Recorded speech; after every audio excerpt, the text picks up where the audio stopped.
So today I'm installing the manual axle engagement for the four-wheel drive on my 96 Dodge, big blue one. It had the original vacuum actuator over there, and it's been shaky since I got the truck. When I first got it, it was seized. I was able to free it up, but it's not reliable, so I decided to go ahead and order from 4x4 Posi-Lock, which great product by the way. If you want a four-wheel drive engagement for any of the big trucks or even for Jeeps, I would highly recommend going to these guys. This one is for Dodge, specifically for this generation, but it gives you a full instruction, pre-installation, the warranty info, operating instructions for when and how you can engage it, and then it gives a full part breakdown as well as any special tools you need, and full installation instructions, which is great with pictures to go along with. And it even gives a template for drilling the hole for the cable to go through the firewall, I believe is what it's for. I didn't end up using it in this case, but the package is really great that comes with this. So I'm partway along here already. They show in the installation package there to use the dash fastening screw to the left side of that seam there to mount the bracket for the cable. This is the, I don't have the nut up here, but that's the cable there for the axle engagement. So what they said to do was to drill this out to 5/16 and use the bolt that's provided here. This guy with a lock nut and a washer. I didn't want to change the original screw from the dash, so I put the bracket on with that screw and tightened it right up, and it's more than strong enough, so I'm going to try it like that for now. If it doesn't work, I can always come back later and drill it out. And so the most challenging part of this was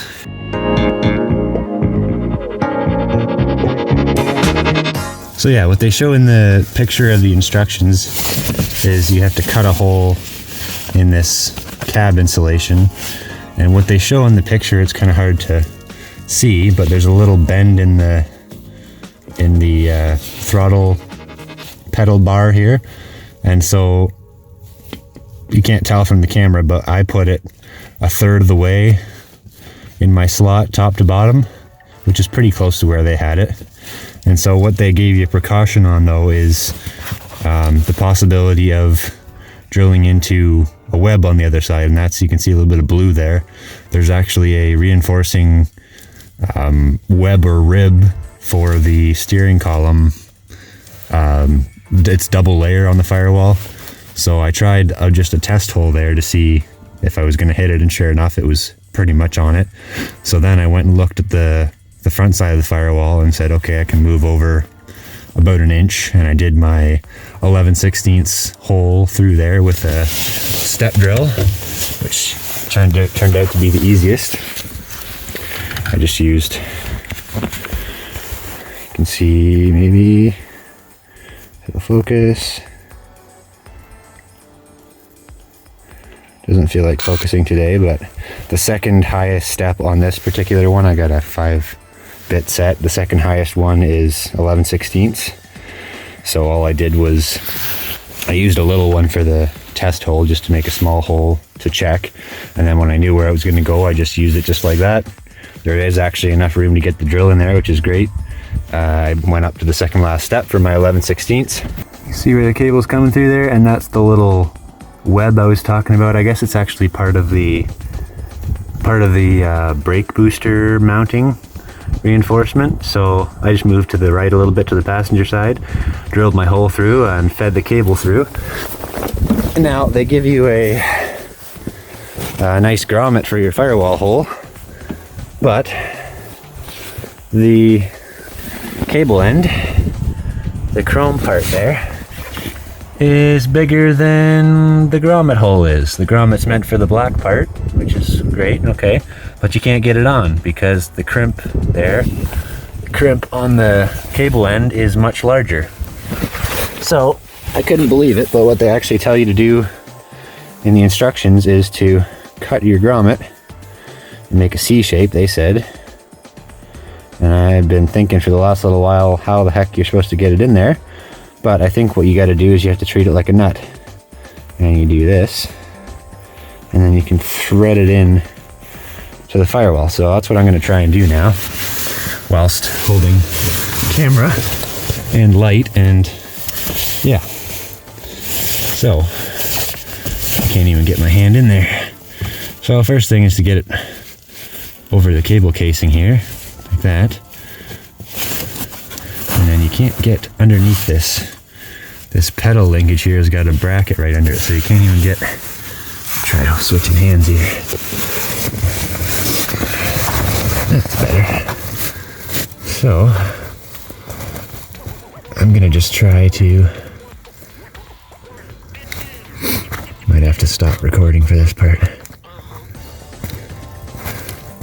Okay, so that's what I'm gonna do though. I'm gonna try to... I don't know if you can see because I'm blocking the light at the same time here.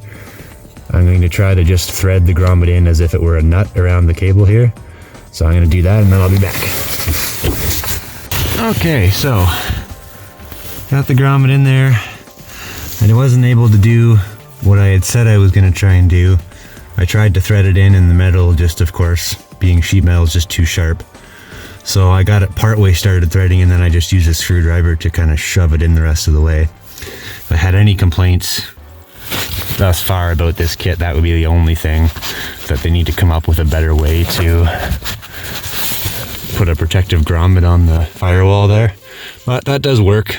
All that matters is that the cable is protected from the sharp metal.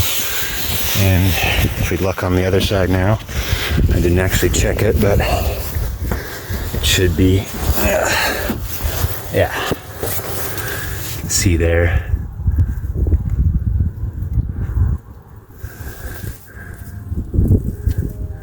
Can't really see because it won't focus, but see there, it is in all the way, and all that matters again is that it's protecting the cable casing from the sharp metal and any vibrations. So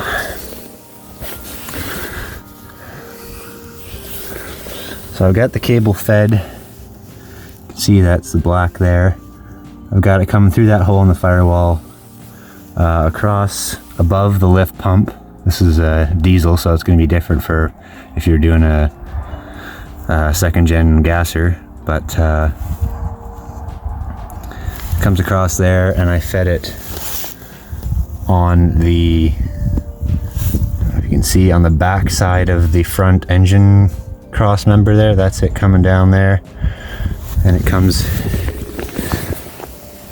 down on the back side of the axle because we need to go to the back side on the right hand side. So I'm gonna have to figure out how to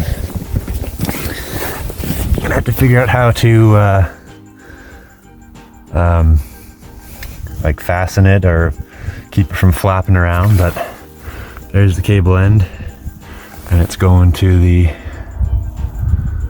vacuum actuator over there. That housing, there's a whole new one that came with the kit. You get rid of the vacuum diaphragm on the end there, plug up the lines. It comes with a hole you put the new spigot in for the axle tube vent there, and all the hardware to connect this, and the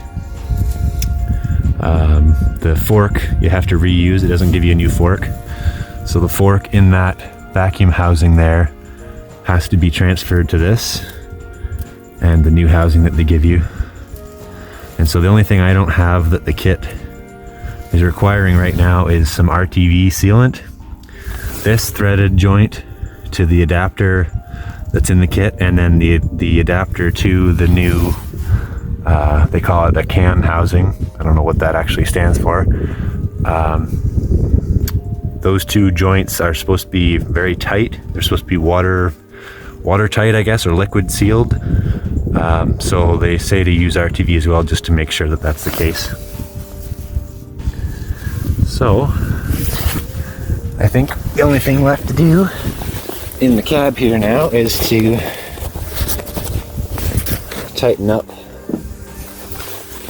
Gotta tighten up the, they're so big here now, there we go. To tighten up this nut for holding the cable in the bracket here. Now that the grommet's in, it's a lot more snug. It doesn't wiggle around quite as much, but it does say, I don't think I can read it here now because it's on the back side, but it does say on the casing, right there, exceeding 10 foot-pounds of torque will cause irreparable damage, because this is just plastic. This is a plastic casing, plastic threads, metal nut. So, and it does have a star washer here to bite in. So at this point, all I'm going to do is tighten it as much as I can by hand, and later on I will get probably just like an adjustable wrench to put a little bit of tension on it. It doesn't need anywhere near 10 foot-pounds. It's not going to go anywhere. The other thing I noticed is this actually has some adjustment here. You can thread this in and out. So right now I've got it from snug. I just got it backed up a little bit, and you push the button, and that would be engaged on the axle. You got to push the button again, and that would be disengaged.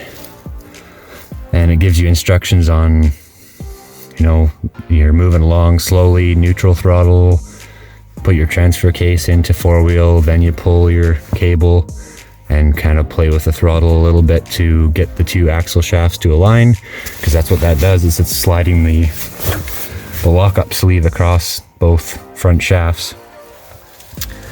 So that's pretty much it for the inside here. Like I say, I just left it with the factory screw, and it's not gonna move unless you go kicking it or anything. It is fairly close to the gas pedal, but I hit my knee off the brake controller more often than anything, so it should be okay there.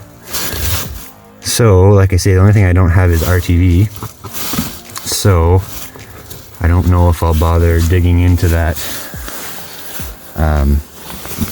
axle housing cover just yet. Shows here. So that's the old one with the vacuum diaphragm and the hoses coming from the transfer case. There's your axle vent tube, because it doesn't have it on the top of the diff like the rear does. And this is supposed to be the sensor to turn the 4-wheel drive light on, which I found out in this truck is in this window. You got ABS and washer fluid when it's low, and then I was able to see, because the ABS light's on all the time, I was able to see in the shadow that here it says 4x4. So mine's never worked even when I put it in 4-wheel drive with the vacuum. So if it doesn't work, I'm going to run my own wires to the light, and they give you a new sensor switch here. And those are the two leads for the switch to turn your 4-wheel drive light on.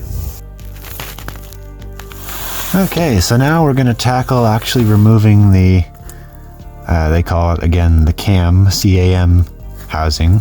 I don't know exactly why they call it that, but this is the vacuum controlled 4-wheel drive front axle actuator. The vacuum diaphragm here with the vacuum lines that are coming from the transfer case, which they go over there and across and up there somewhere. You can see it. Yeah, up there, that little, keep your hand in there. That up there is the connector to the transfer case. So there's vacuum supplied to the transfer case from the engine. And then when you engage the 4-wheel drive on the transfer case with the lever up in there, then it directs the vacuum either one way or the other on these two. Pulling on this side with the vacuum engages it, and pulling on this side with the vacuum disengages it, I believe. As I mentioned before, my actuator is very flaky, and I think I might actually have a vacuum problem now, because the last time I tried it, it wouldn't do anything at all. So, without further ado, I guess, if this plug connector for the four-wheel drive light on the dash, if it's actually good, all I should have to do for the new one is disconnect it and splice. Try to get the light set up so you guys can see here a little better. Not sure why it's pulsing. Anyway, yeah, so if these wires are actually connected to the light on the dash, I just have to cut the plug off and splice the wires onto the new sensor I showed you previously that came in the kit. So this should be as simple as that. Nice rubber seal to keep the water out. So I'm just going to put that up there for now, where it's protected and safe. So that's the old sensor, which the four-wheel drive light never ever came on when I had it in four-wheel drive, so I wouldn't be surprised if the wires aren't connected, or this sensor here could have been bad. So that part of it, the vacuum, these were never tight. I had them off because I was playing with them. So that's the vacuum. Get that out of the way too for now. I'm probably just going to remove that whole vacuum junction eventually, because I have no vacuum control for my axle anymore. So this guy looks like one of those silly factory squeeze clamps. So unfortunately I'm gonna have to, oh actually no, maybe I can get away with it. What I'm gonna try and do, I guess, then in that case, this is just tucked up here out of the way. That's the vent. So what I'm gonna do is I'm gonna remove the housing now from the axle, which they should be 4 1/4-inch bolts, so that's a 7/16 hex. So I've got just a ratchet with a 7/16 socket on it. So I'm gonna get that cover off of there, and then once I got the cover off, I can get out from under here and work on the tailgate.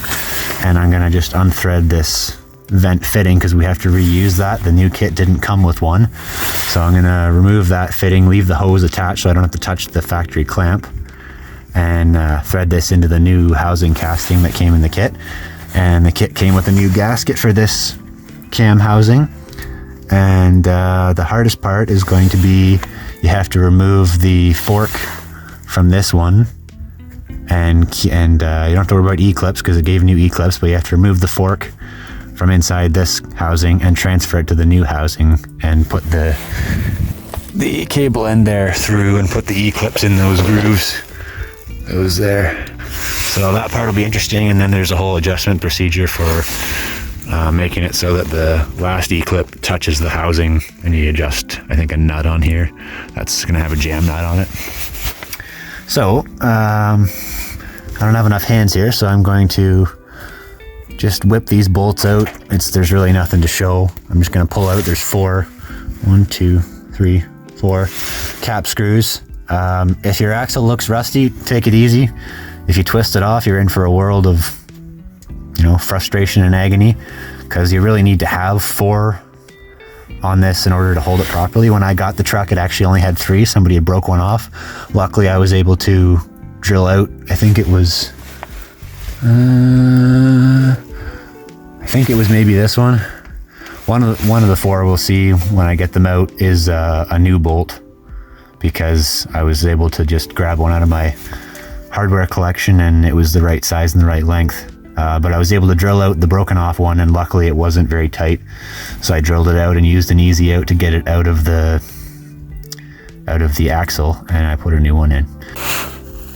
I will mention, before you go trying to take this off, even before you loosen the screws, I've cracked them loose, but luckily it hasn't done it yet. But even before you go to loosen the screws, you should get some kind of a pan. I've got just a nice small metal pan, because if your differential is actually filled to the proper level, there should be oil in this cavity here where the collar slides across to join the axle shafts.